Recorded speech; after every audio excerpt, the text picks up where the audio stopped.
¿Qué tal chicos? ¿Cómo están? Muy buenos días. Hoy martes 4 de enero del 2022. Estaba revisando algunos apuntes y encontré estos apuntes bien interesantes. Mira, es unos apuntes que hice para un entrenamiento para la Olimpiada Centroamericana y del Caribe de Física. Y tenemos colisiones de cuerdas y partículas. Lo normal que uno tiene en problemas de Olimpiadas son colisiones de partículas, ¿no? Pero ¿qué pasa cuando tienes partículas y cuerdas? Hay muchas cosas interesantes, ¿no? Entonces yo te voy a mostrar así rápido nada más.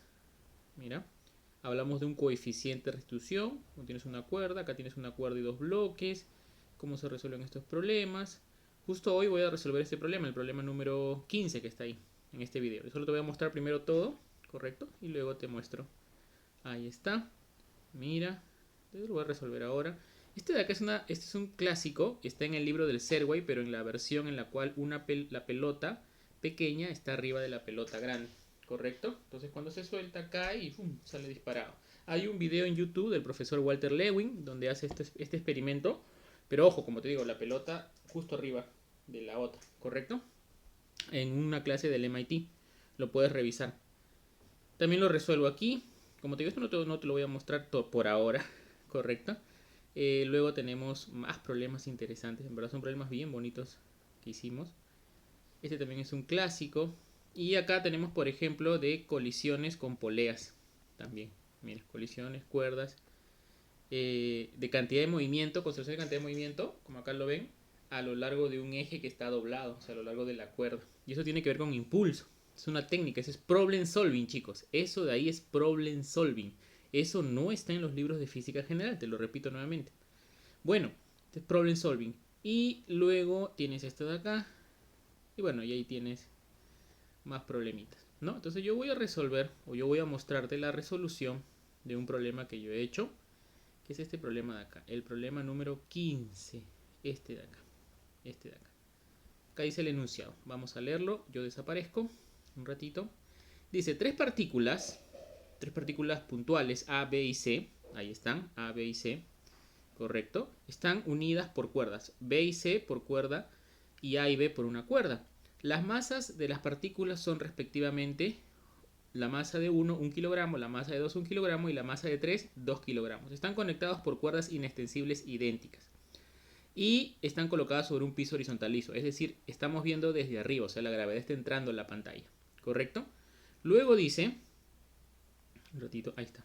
Luego dice, las cuerdas están rectas y el ángulo entre ellas es 60 grados. El ángulo que forman inicialmente es 60 grados. Luego dice, la bola A es lanzada con una velocidad U igual a 6 metros por segundo, paralela a la línea que conecta a las partículas B y C. O sea, esta velocidad U es paralela a la recta BC, por si acaso, eso es importante, es un dato importante.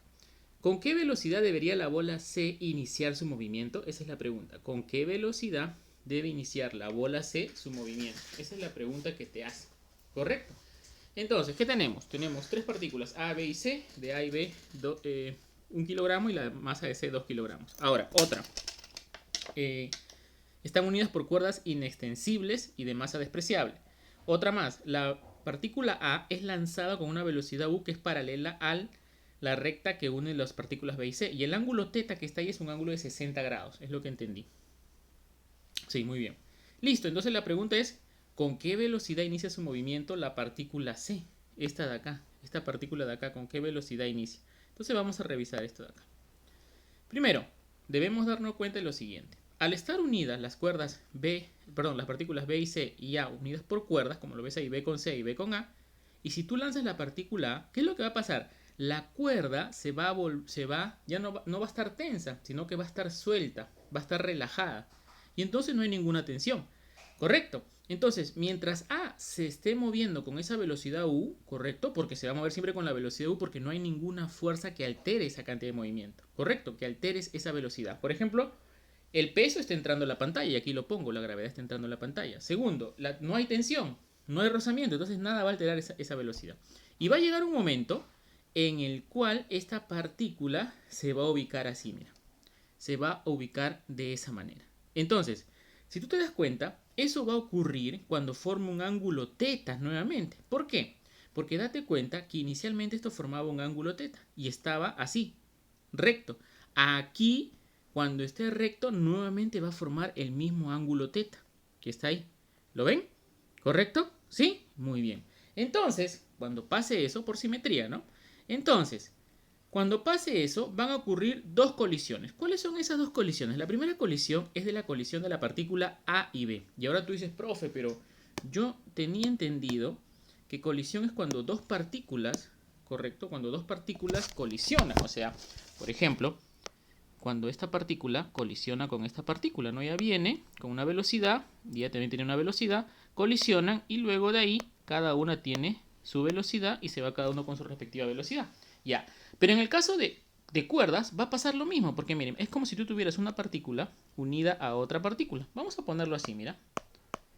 Vamos a ponerlo así. Digamos que tienes esta partícula, acá hay una cuerda, acá tienes otra partícula y esta partícula se mueve con una velocidad u. Luego, esta partícula llega hasta acá y digamos después de que la cuerda ya se tensó, cada una de ellas tiene una velocidad v1 y v2. Entonces, ¿qué es lo que estoy diciendo con esto? Estoy diciendo lo siguiente.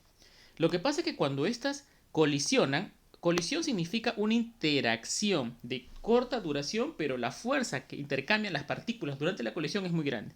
Y eso es lo que pasa porque ella se tensa, acá hay una tensión, acá hay una tensión y acá también hay una tensión. Entonces, en las cuerdas aparecen fuerzas grandes, pero duran un pequeño intervalo de tiempo. Eso es una colisión, por si acaso. Esa es definición de colisión, interacción, que tiene una gran magnitud de fuerza, pero dura un pequeño intervalo de tiempo. Esa es la definición general de colisión. Colisión no significa que choquen o que se toquen físicamente.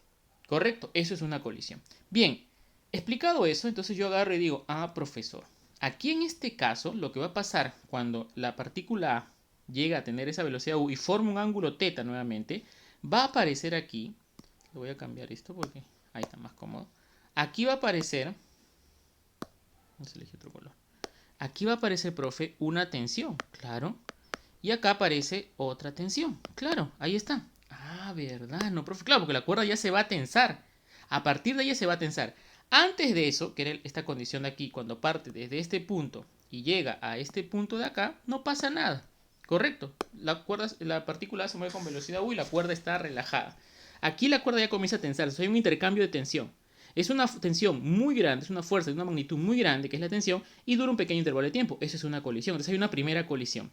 Luego, como hay esa tensión, correcto, como hay esa tensión, también va a aparecer una tensión aquí. Yo lo voy a poner de otro color. También va a aparecer una tensión aquí, T' y un T'. Entonces, al existir esa tensión, que va a ser una tensión que tiene un gran valor y dura un pequeño intervalo de tiempo, porque él dura un pequeño intervalo de tiempo, él también va a durar un pequeño intervalo de tiempo, y son grandes los dos, entonces también hay una colisión entre B y C. Por eso es que yo digo que van a haber dos colisiones. Primero la colisión entre A y B y otra colisión entre B y C. ¿Correcto? Sí, son dos colisiones. Entonces vamos a analizar esas dos colisiones. Para eso vamos a analizar lo siguiente. Primero vamos a analizar la colisión de A y B. Ahora, recuerda que cuando tú tienes una colisión elástica, el coeficiente de restitución vale 1. ¿Correcto? Colisión elástica, el coeficiente de restitución vale 1, chicos. ¿Correcto? Aquí está. El coeficiente de restitución vale 1. ¿Está bien? Listo. Entonces empezamos. Primero, colisión entre A y B. Cuando tienes acá una colisión entre A y B, correcto, que es el caso que está aquí, date cuenta que yo he trazado un eje, que es un eje oblicuo. ¿Lo ves ahí o no? Un eje oblicuo. Y entonces, lo que yo voy a colocar es lo siguiente. Antes de la colisión, la partícula B estaba quieta, mientras que la partícula A traía una velocidad u coseno de teta a lo largo de la cuerda y u seno de teta perpendicular a la cuerda. ¿Correcto? Entonces, yo voy a aplicar coeficiente de restitución, la definición de coeficiente de restitución, a lo largo de la cuerda. Ese es mi eje de referencia. Por eso es que he dividido esta velocidad que está aquí, he dividido esta velocidad que está aquí, que es la velocidad u, en una componente a lo largo de la cuerda y una componente perpendicular a la cuerda.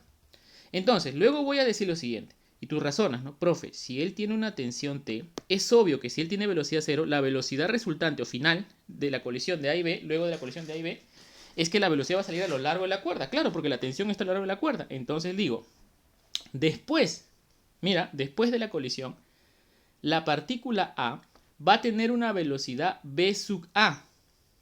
Correcto, una velocidad v sub A. ¿Por qué? Porque esta señorita, esta tensión aparece a lo largo de la cuerda. Esta tensión altera esta velocidad, pero no va a alterar en nada a esta componente perpendicular a la cuerda. Porque no actúa a lo largo perpendicular a la cuerda. La tensión actúa a lo largo de la cuerda. ¿Lo ven ahí, chicos? Ah, ¿verdad, no, profe? Claro, la tensión altera la cantidad de movimiento a lo largo de la cuerda, pero no perpendicular a la cuerda. Por eso ese U seno de teta permanece constante. Aquí lo estoy colocando. Este señor permanece constante porque no hay ninguna fuerza. Si hubiera acá, por ejemplo, una tensión en esta dirección, ahí sí la alteraría. Pero como no hay ninguna tensión, lo dejo ahí. Entonces, yo digo lo siguiente. Coeficiente de restitución. Recuerda que el coeficiente de restitución, ¿cómo se define? Se define como velocidad relativa después del choque entre velocidad relativa antes del choque.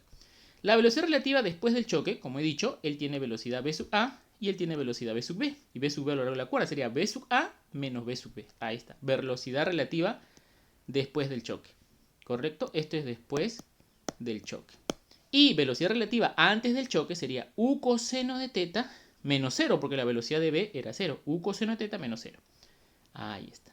Esta es la velocidad relativa antes del choque. Y eso debe valer 1. ¿Por qué? Porque el texto dice ahí claramente, ¿correcto? Que son cuerdas, dice, por cuerdas elásticas idénticas, ¿ves? Cuerdas elásticas idénticas, dice ahí. Claramente. Y entonces si son cuerdas elásticas, sus colisiones son elásticas de las partículas que están a ambos extremos. Entonces, antes de irme de aquí, otra vez, ¿qué he hecho? He dividido un eje, que es el eje oblicuo, que forma un ángulo θ aquí, ahí está, oblicuo, y a lo largo de él he aplicado coeficiente de restitución, que tiene que ver con las velocidades relativas después del choque, que es esto de acá, y velocidades relativas antes del choque. Ahora, date cuenta, ¿por qué he hecho eso? Con eso gano dos cosas. Primero, que la tensión actúa a lo largo de la cuerda y por tanto solo se va a ver alterado la componente paralela a la cuerda. La componente perpendicular a la cuerda no pasa nada. Muy bien, entonces tenemos esta primera ecuación. Velocidad de B menos velocidad de A igual a U coseno de teta. Ahora, recuerda que la velocidad de A vendría a ser la velocidad de A lo largo de la cuerda y la velocidad de A perpendicular a la cuerda. Pero el coeficiente de restitución solo es de la componente a lo largo de la cuerda. ¿Correcto? Bien. Ahora, la masa de A es igual a la masa de B, es dato. Y eso vale 1 kilogramo. Si eso es así, yo aplicaría conservación de la cantidad de movimiento. ¿Por qué? Porque no hay ninguna fuerza externa a lo largo del eje inclinado. ¿Lo ves ahí? Que lo he encerrado ahí con una línea discontinuas. A lo largo de ese eje no hay ninguna fuerza externa. Entonces la cantidad de movimiento debe conservarse. O sea, sería masa de A por U coseno de teta. Sería 1 por U coseno de teta sería igual a 1 por 0. Esa es la cantidad de movimiento antes de la colisión, que es esto de acá. Este es antes del choque. Y la cantidad de movimiento después del choque sería 1 por v sub a más 1 por v sub b, que sería esto de acá, después del choque. Eso es simplemente conservación de la cantidad de movimiento. Esto viene, la cantidad de movimiento antes del choque debe ser la cantidad de movimiento después del choque. Pero ojo, ¿a lo largo de qué eje? El eje oblicuo que he colocado ahí, ¿lo ves o no? Ya. Y tengo entonces dos ecuaciones, dos incógnitas. Rápidamente, tú dices, ¿no? Profesor, entonces una de las partículas, correcto, acá, la velocidad de B sale U coseno de teta. Entonces tú te pones a pensar, profe, las partículas A y B, ya, ¿tienen la misma masa, sí o no? Claro. Profe, entonces rápido nada más, cuando tú tienes dos partículas de igual masa que sufren una colisión elástica, lo único que pasa es que intercambian velocidades nada más, profesor. ¿Verdad, no? Claro, porque tú dirías, la componente U coseno de teta a lo largo de la cuerda, que es la que traía A antes de la colisión, va a ser la que va a obtener la partícula B luego de la colisión, porque son partículas idénticas y es una colisión elástica. ¿Verdad, no? O sea, y sale lo mismo, pues mira. ¿Ves? Resolviendo el sistema de ecuaciones de conservación de cantidad de movimiento y colisión, y coeficiente de restitución, te sale lo mismo. Ahí está, mira, ve. La velocidad de B es U coseno de teta. ¿Lo ves ahí o no? ¿Verdad, no? O sea, también lo pudiste haber hecho de esa manera si no querías meterte en ninguna ecuación. Con más ecuaciones. Bien, ahora vamos a analizar la segunda colisión. ¿Cuál es la segunda colisión? La segunda colisión es entre U coseno de teta, la partícula B y la partícula C. Entonces, otra vez, ¿qué hago? Profe, ya sé, yo trazo el eje que voy a analizar, lo voy a trazar a lo largo de la cuerda. Ese es un truco que usted me ha enseñado. Claro. Entonces, cuando tú haces esto, recuerda que este es el ángulo teta, ¿no? Este es el ángulo teta porque venía de acá. Ahí está, mira. La velocidad que gana él, perdón, acá. La velocidad que gana la partícula B y forma un ángulo teta aquí. Entonces, acá tú dices, ah, profesor, entonces yo voy a hacer lo siguiente. Como estoy trazando mi eje a lo largo de la cuerda, voy a descomponer la velocidad que adquirió B, ¿no? Luego de la colisión con A. Entonces sería U coseno de teta, y acá sería U coseno al cuadrado de teta, y U coseno de teta por seno de teta perpendicular a la cuerda. A mí me interesa solo a lo largo de la cuerda. Antes de la colisión, entonces a lo largo de la cuerda tendría U coseno al cuadrado de teta, y C tendría velocidad cero. Luego de la colisión, ¿qué voy a decir? Ah, profesor, luego de la colisión, él va a tener velocidad B sub B, y él va a tener velocidad B sub C. ¿Lo ven ahí o no? ¿Sí? Claro, ¿por qué? Porque la tensión aparece a lo largo. Aquí está, mira. Esta es la tensión a lo largo de la cuerda. Entonces recuerda, como esta tensión aparece a lo largo de la cuerda, solo la componente a lo largo de la cuerda de la velocidad es la que se va a ver alterada, porque ahí va a haber un impulso debido a la tensión. La componente perpendicular se mantiene, mira, U coseno seno, U coseno seno, se mantiene. Esa no va a cambiar para nada porque no hay ningún impulso en esa dirección. Solo hay impulso a lo largo de la cuerda. Bien, aplico lo mismo que hice hace un rato. ¿Qué aplicamos? ¿Te acuerdas? A ver, coeficiente de restitución. Correcto, coeficiente de restitución a lo largo de la cuerda. Sería velocidad relativa después del choque, que sería B sub C menos B sub B. Entonces tú dices, profe, ¿por qué usted ha puesto B sub C y B sub B? ¿Por qué no B sub B, ¿no? Y luego menos B sub C. Porque razona, si la velocidad de B saliera mayor que la velocidad de C, ¿qué va a pasar con la cuerda? ¿Se va a estirar o no? Pero te han dicho que es una cuerda inextensible o no. Mira, pues mira. Acá está. Acá te han dicho que son cuerdas inextensibles, mira. Ahí está, mira. Idénticas e inextensibles, mira, ve. O sea, no se van a deformar nunca. Ah, o sea, ¿no se van a romper? No, no se van a romper. Ah, por eso es que tiene que ser la velocidad de B menor que la velocidad de C. O mejor dicho, la velocidad de C mayor que la velocidad de B. Claro, porque si la velocidad de B fuera mayor se rompería la cuerda. ¿Te das cuenta? Ah, verdad, no, profe. Y eso porque es una cuerda. Recuerda que es una cuerda inextensible. Por eso es que pasa eso. Luego sería, esa es la velocidad relativa después del choque. Y la velocidad relativa antes del choque sería U coseno cuadrado de teta, que es la velocidad a lo largo de la cuerda, menos 0, que es la velocidad de C, porque la velocidad de C estaba quieta. Cuando haces eso, el coeficiente de restitución vale 1, pues, ¿no? Te queda B sub C menos B sub B, U coseno cuadrado de teta. Y ahí tienes una ecuación. La otra ecuación, ¿de dónde viene? ¿Te acuerdas? A ver, de la conservación de cantidad de movimiento a lo largo de la cuerda. Correcto, del eje que he puesto ahí encerrado en cuadrado. Ah, verdad, ¿no? Entonces sería, antes de la colisión sería 1, que es la masa de B, por coseno cuadrado de teta, más 2 por 0. Y eso es lo que he colocado acá. Esto es antes del choque. Este es antes del choque. Ah, ya. Y después del choque, ¿qué vamos a tener? Vamos a tener 1 por la velocidad de B más 2 por la velocidad de C. A lo largo del eje nada más. Y ahí está, pues. 1 por velocidad de B y 2 por velocidad de B. Esto es después del choque. Y entonces de aquí la velocidad de B más 2 veces la velocidad de C, que es lo que te queda de acá, va a ser U coseno cuadrado de teta. Y la velocidad de C menos velocidad de B, U coseno cuadrado de teta. Es un simple sistema de ecuaciones lineales.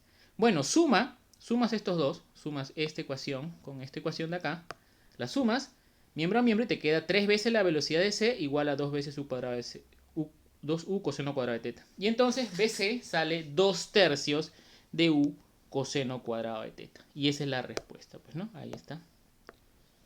Perdón, esta es la respuesta. ¿Sí? Perdón. Ahí está. BC sale 2/3 de U coseno cuadrado de teta. Y esa es la velocidad que adquiere la partícula C luego de las colisiones que están ahí de cuerdas y partículas. Entonces, mira, vamos a ver, este problema es bien interesante, muy bonito. ¿Por qué? Porque se aplica la condición de colisión entre partículas a través de una cuerda. Colisión significa, y eso lo repito nuevamente, voy a aparecer por aquí. Colisión, chicos, significa interacción instantánea a través de una fuerza muy grande. ¿Correcto? Eso significa colisión. Entonces, aplicamos eso. Pero ojo, hemos trazado un eje a lo largo de la cuerda. ¿Por qué? Porque solo me va a interesar ese cambio, porque ahí actúan las tensiones a lo largo de la cuerda. Eso de ahí es una técnica de problem solving de mecánica, por si acaso, ¿ah? Problem solving de mecánica. Esto por lo general no aparece en los libros de física general. ¿Correcto? Profe, yo hubiese trazado un eje horizontal, por ejemplo así, profe, un eje horizontal. Pudo haber aplicado conservación de cantidad de movimiento o conservación de energía. También pudiste haberlo hecho, no hay ningún problema, pero hay una dificultad aquí que si tú haces así horizontal, las componentes se te van a alterar y la matemática se te va a hacer más difícil. Ahora, date cuenta que no he aplicado conservación de energía. ¿Y eso por qué? No he aplicado conservación de energía justamente porque he aplicado coeficiente de restitución para no meterme con una ecuación cuadrática. Correcto. Si tú quieres aplicar conservación de energía, no hay problema, aplícala. Ahora, otra cosa, te dicen que la cuerda es inextensible, o sea, la cuerda no se va a deformar, no va a almacenar energía en forma de energía potencial, elástica o de deformación, porque no hay, no se deforma la cuerda, eso es lo importante. Y aquí aplicamos coeficiente de restitución para evitar la ecuación cuadrática. Bueno, al aplicarlo, recuerda otra cosa que hemos hecho es descomponer, trazar el eje así, ¿no? A lo largo de la cuerda. Eso es técnica de problem solving. Y bueno, descomponemos la velocidad antes de la colisión y obtenemos una velocidad después de la colisión. Te das cuenta que la componente perpendicular a la cuerda permanece constante porque no hay ninguna fuerza en esa dirección. Bueno, aplico coeficiente de restitución y aplico conservación de cantidad de movimiento a lo largo del eje inclinado que he puesto ahí. A lo largo de ese eje inclinado. ¿Correcto? Bien, luego, ¿no? Luego aplico en la otra colisión que sería colisión entre B y C. O sea, hay dos colisiones, A y B y luego B y C. Y luego lo mismo, ¿no? Trazo un eje a lo largo de la cuerda. Y ahí aplico coeficiente de restitución a lo largo de la cuerda y conservación de cantidad de movimiento a lo largo de la cuerda. Y me sale la respuesta que está ahí. Obviamente reemplaza ángulo teta por un 60 y sería coseno al cuadrado, sería un cuarto. Sería entonces U sextos, nada más la respuesta, ¿no? Si pones el ángulo teta. ¿Sí? Su valor. Muy bien, chicos. Entonces hemos resuelto un problema bien interesante de colisiones, ¿correcto? De colisiones, que es un tema clásico, ¿correcto? En Olimpiadas de Física. ¿Correcto? Es un problema clásico este de las colisiones con cuerdas. Hay una gran variedad de problemas, diversas situaciones de colisiones, no es solo de partículas, por si acaso. Y las colisiones se dividen en elásticas e inelásticas. Por ahí alguna vez escuché parcialmente elásticas, parcialmente inelásticas. Esos son términos que aparecen en libros publicados por países latinoamericanos. Si tú lees libros americanos o rusos, no hablan de esos términos. Tendrías que leer el libro específicamente latinoamericano para entender a qué se refería el autor. A veces pasa que los autores definen cosas para aplicar un método específico y darle ese nombre, pero no es que sea una definición estándar, eso es algo que ustedes deben ir aprendiendo también. ¿Listo? Muy bien, chicos, espero que les haya gustado, nos vemos hasta el próximo video.